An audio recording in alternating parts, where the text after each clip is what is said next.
Mi familia tenía una regla. No era una regla cualquiera, como volver a casa a una hora determinada o no hablar con desconocidos.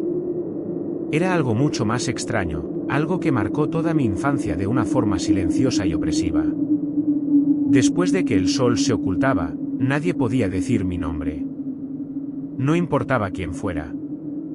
No importaba cuánto confiara en esa persona. Simplemente, estaba prohibido. Me llamo Diego Álvarez.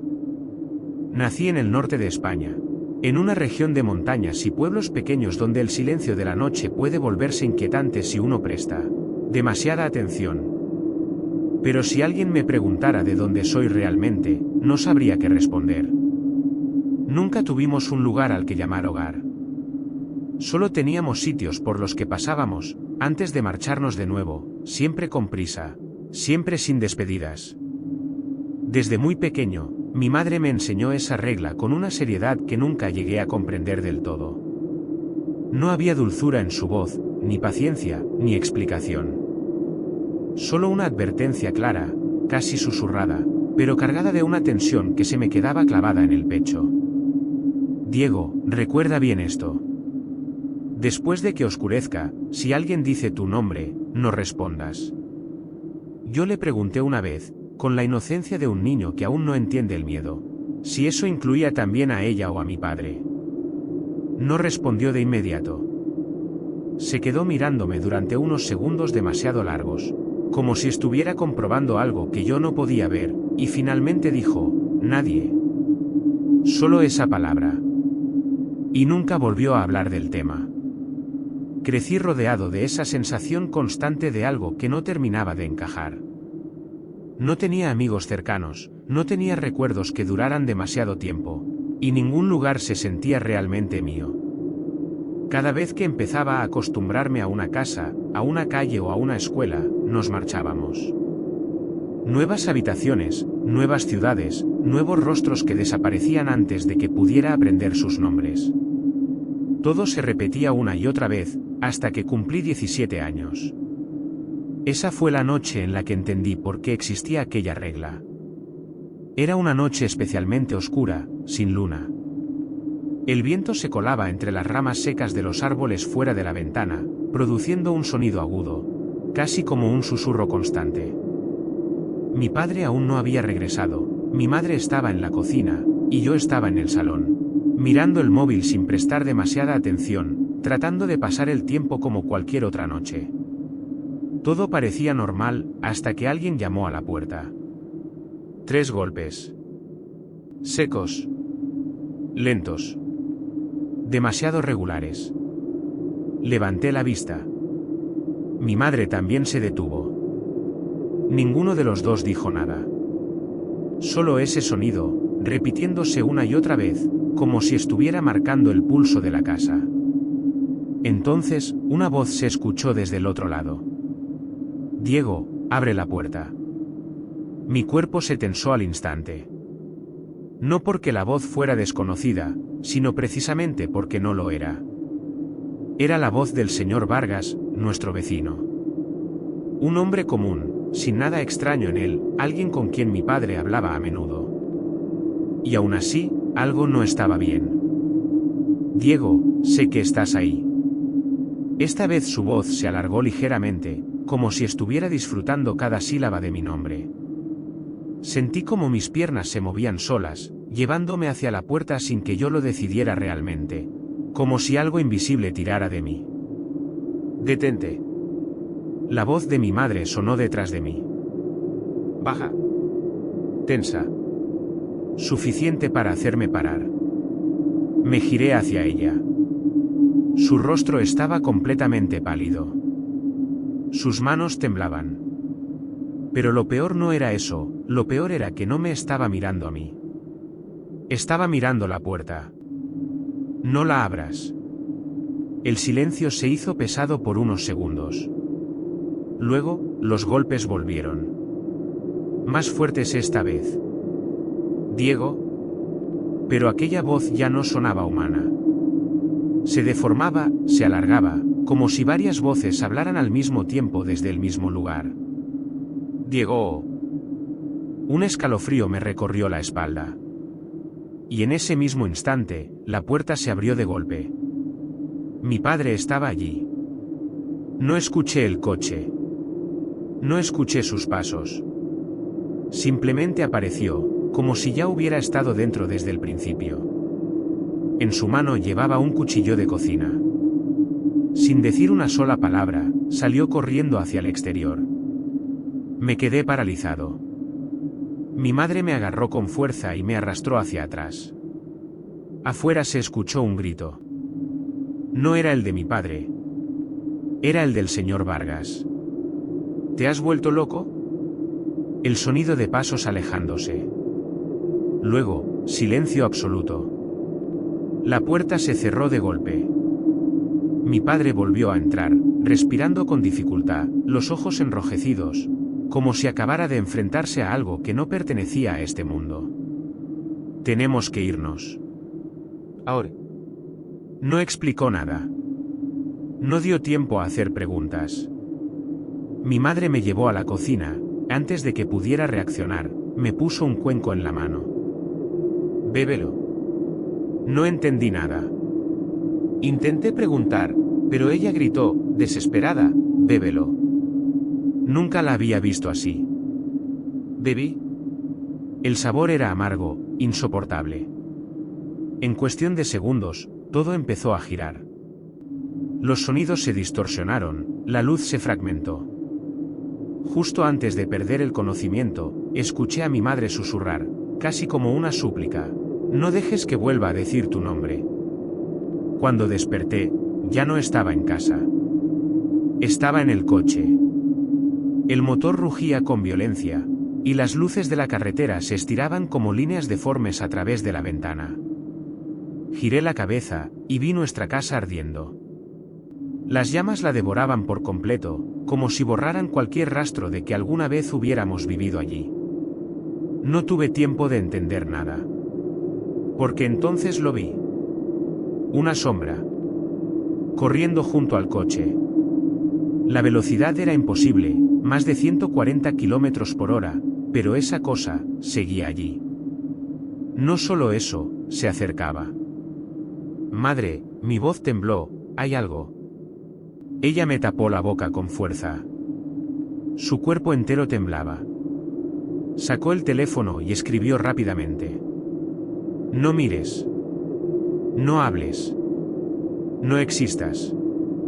Me quedé completamente inmóvil. Afuera, la sombra seguía corriendo. Y esta vez, no tuve ninguna duda. Me estaba mirando directamente. Después de que pronuncié el nombre de Mateo, la habitación se hundió en un silencio tan denso que resultaba casi imposible respirar. Nadie dijo nada, nadie reaccionó de inmediato, pero fue precisamente ese silencio el que me dio más respuestas que cualquier palabra. Mi madre seguía abrazándome, pero no lo hacía para consolarme, sino como si intentara retenerme, como si temiera que pudiera desaparecer en cualquier momento.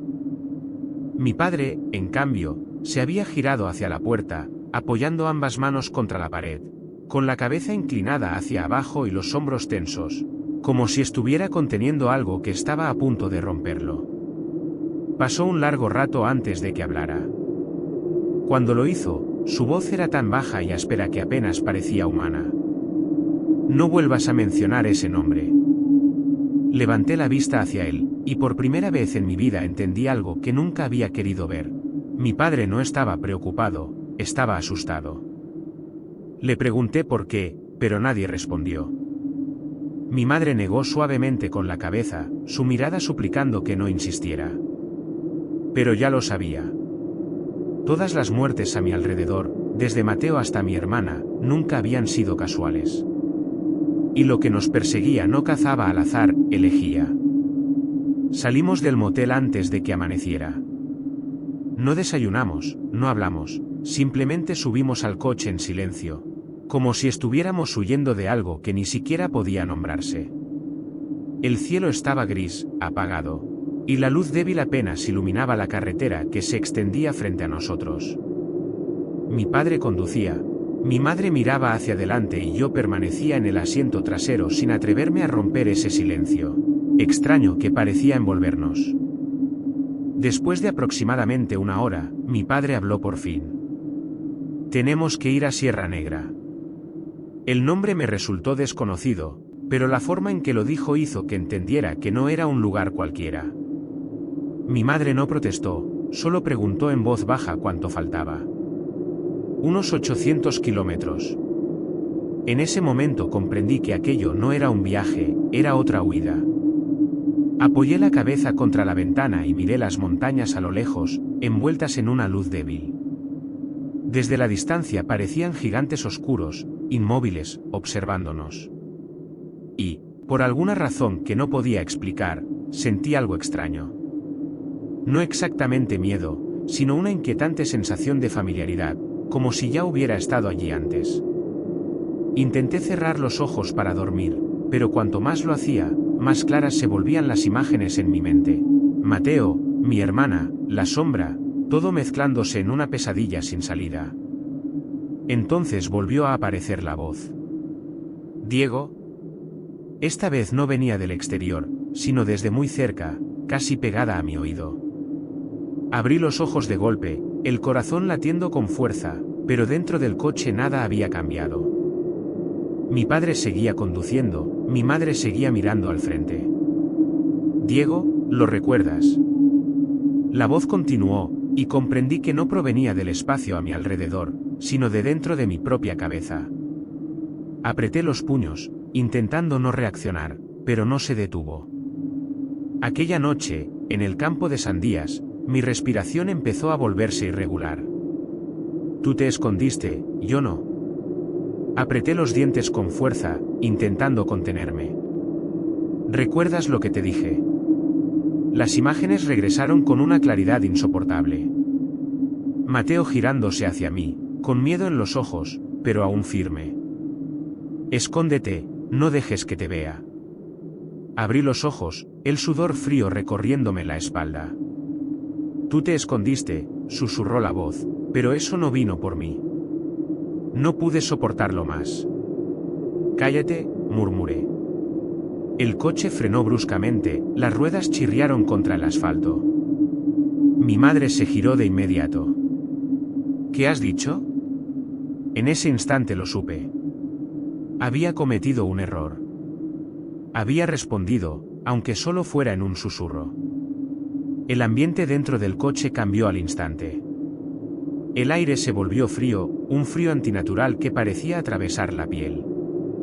Mi padre miró por el retrovisor y su expresión pasó del pánico a algo mucho peor. Ya es tarde. Entonces lo escuché. Un sonido seco, como si algo arañara el cristal. Me giré lentamente y lo que vi ya no era la carretera, sino una oscuridad densa, antinatural, como si estuviera devorando la luz. Y dentro de esa oscuridad, algo se movía. Mi madre tiró de mí con fuerza. No mires. Pero ya lo había visto. Más claro que nunca. Una figura alta, demasiado alta, con brazos desproporcionados, garras largas, y unos ojos que me miraban directamente. El coche comenzó a temblar violentamente. El sonido del metal desgarrándose llenó el aire. Se había aferrado al vehículo. Mi padre pisó el acelerador al máximo. ¡Sujétate! El coche salió disparado, pero aquello no se soltó. Un golpe brutal desde atrás hizo que el coche se desestabilizara, el cristal trasero empezó a agrietarse. Una garra atravesó el vidrio, a escasos centímetros de mi rostro. No podía moverme. No podía gritar. «¡Quémalo!», gritó mi padre. Mi madre encendió un mechero, prendió unos papeles y los lanzó hacia atrás. El fuego estalló en el aire, y en cuanto las llamas tocaron la sombra, un rugido ensordecedor resonó alrededor. La criatura se apartó. El coche salió disparado hacia adelante, aumentando la distancia. Pero nadie respiró aliviado. Porque todos lo sabíamos. No se había ido. Solo estaba esperando. Y esta vez, me había encontrado. El coche seguía avanzando entre la niebla espesa, Pero ninguno de nosotros creía ya que nos estuviéramos alejando de aquello. La sensación era demasiado clara, tan evidente que no hacía falta decirlo en voz alta, no estábamos huyendo. Estábamos siendo llevados hacia un lugar que ya había sido decidido mucho antes. Mi padre no aceleraba ni frenaba. Mantenía ambas manos firmes sobre el volante hasta que los nudillos se le pusieron blancos. Con la mirada clavada en la carretera como si apartarla, aunque fuera un segundo, pudiera hacer que todo se derrumbara. A medida que ascendíamos, la niebla comenzó a disiparse lentamente, y delante de nosotros apareció un estrecho camino de montaña. A ambos lados, un bosque de pinos oscuro y silencioso, sin señales, sin rastro alguno de presencia humana. Aún así, mi padre giró sin dudar. No pregunté. Sabía que él conocía ese lugar desde hacía mucho tiempo, solo que nunca había querido volver.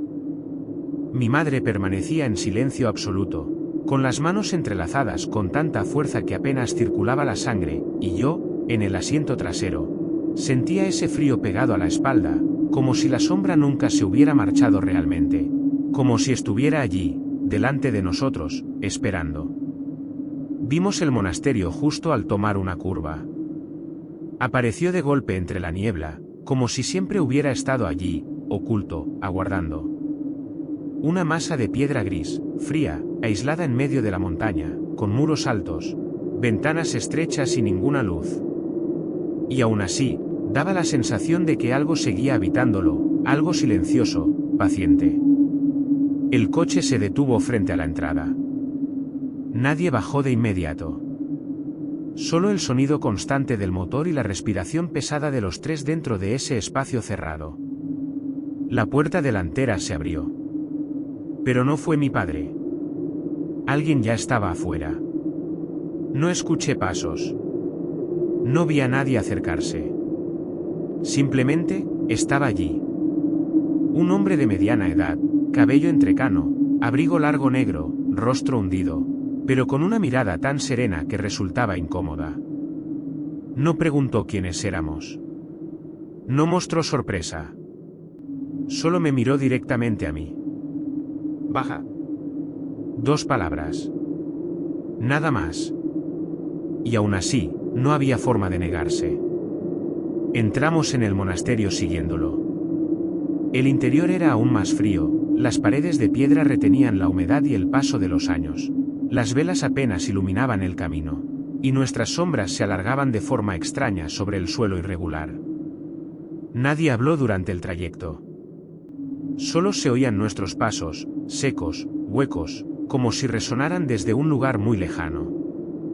Cuando nos detuvimos en una sala amplia, el hombre se giró hacia mis padres. ¿Lo habéis traído hasta aquí? No era una pregunta. Era una afirmación. Mi padre asintió lentamente. No nos quedaba otra opción. El hombre no volvió a mirarlo. Su mirada regresó a mí. ¿Ha dicho tu nombre? Guardé silencio un instante, luego asentí. Solo ese gesto fue suficiente. El rostro de mi madre cambió al instante. Mi padre cerró los ojos, como si acabara de confirmar lo inevitable. Entonces ya es tarde. Mi madre dio un paso adelante, la voz rota. Por favor, tiene que ayudarlo, haremos lo que sea. El hombre la observó sin emoción. Lo que sea, repitió con calma. Ya sabíais el precio desde hace mucho. Nadie pudo contradecirlo. Mi padre habló entonces, sin esconder nada por primera vez, contando lo ocurrido años atrás. El viaje a Sierra Negra, el grupo de hombres que los contrató, la criatura en el bosque. Cuando mencionó que estaba herida, y luego que estaba embarazada, su voz comenzó a quebrarse. Y cuando habló del hambre, de no tener salida, no necesitó continuar. Yo ya lo sabía. La habían comido. No por crueldad, sino por sobrevivir. Pero para lo que estaba afuera, eso no significaba nada. Después de regresar, mi madre quedó embarazada. Gemelos. Uno murió. El otro, fui yo. Y desde entonces, aquello comenzó a seguirnos. No para matar de inmediato, sino para esperar. Esperar hasta que la deuda estuviera saldada. El hombre abrió la gran puerta que daba al exterior. El viento frío entró de golpe, arrastrando la niebla y el olor húmedo del bosque. Salid, dijo. Ya está aquí. Caminamos hacia el patio de piedra detrás del monasterio. Y esta vez no hubo que buscar. Estaba allí. De pie entre la niebla. No como una sombra lejana, sino como una presencia real.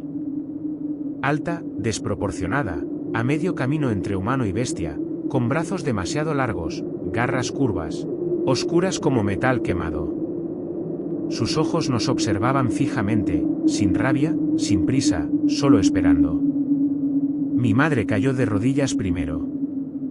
Lloraba, pedía perdón una y otra vez, como si repetirlo pudiera cambiar algo. Mi padre permaneció inmóvil unos segundos, y luego dio un paso al frente, colocándose entre yo y aquello. Si hay que pagar, dijo con voz baja, seré yo. El aire se detuvo. El viento desapareció. Incluso la niebla pareció quedarse inmóvil. La figura se movió apenas, como si lo evaluara por última vez. Y entonces ocurrió. No hubo rugido. No hubo ataque visible. Solo una fuerza brutal, invisible, que estalló contra nosotros como si el aire mismo se desgarrara. Mi padre salió despedido hacia atrás, golpeando el suelo con violencia. Mi madre gritó. Corrí hacia él. Pero en cuanto lo toqué, lo supe. No respiraba. No quedaba nada. Me quedé de rodillas, incapaz de sentir miedo o dolor, solo un vacío absoluto que lo devoraba todo. Cuando levanté la mirada, la criatura ya se estaba marchando. No volvió a mirarme. No se acercó. No hizo nada más. Simplemente desapareció en la niebla, como si nunca hubiera estado allí. El viento regresó lentamente. El mundo volvió a la normalidad, de una forma inquietante. Y por primera vez en muchos años. Dejé de sentir que algo me observaba. El hombre habló desde atrás, en voz baja. Ha terminado. Un año después, mi madre y yo dejamos el monasterio. No regresamos al lugar donde vivíamos antes, no volvimos a hablar de lo ocurrido. La vida, al menos en apariencia, volvió a ser normal. Pero algunas noches, cuando despierto en la oscuridad y escucho el viento colarse por la ventana, recuerdo aquella regla. Después de que el sol se oculta, nadie debe decir mi nombre.